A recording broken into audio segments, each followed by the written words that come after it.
Imagine a worm that eats a whale not by chewing but by turning bone into soup. It sounds like a horror story. It's real, and it lives in pitch-black depths where sunlight never reaches. In 2002, a submersible found a skeleton the size of a bus.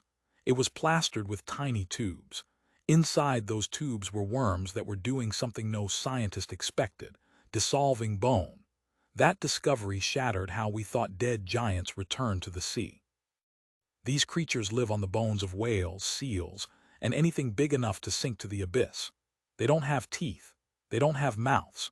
The females grow thin, white bodies that anchor themselves to bone and pump secretions into the marrow. Those secretions are chemical drills. They break down collagen and calcium into nutrients. Then, bacteria living inside the worm turn the mess into usable food.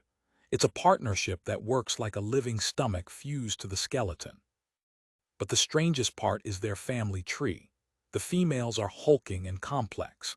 The males are microscopic, millimeters long, living inside the female's tubes like lend me your sperm roommates. Hundreds or thousands of males pack into a single female's home. They never develop beyond that tiny form. Evolution turned sex into a permanent squatter's arrangement. It's one of biology's wildest solutions to reproduction in the deep.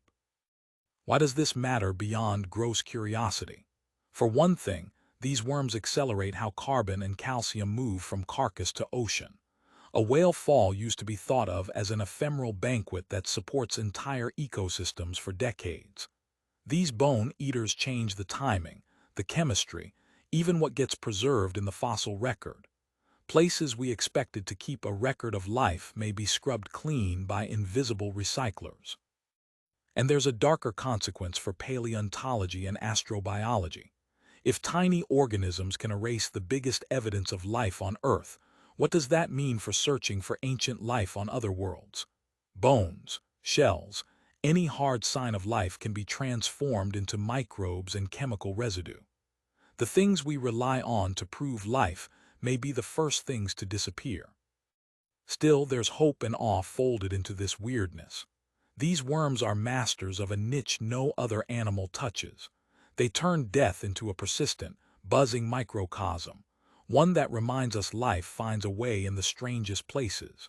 If you want more of the ocean's alien toolbox, subscribe now and tell me in the comments, which deep-sea secret should we uncover next?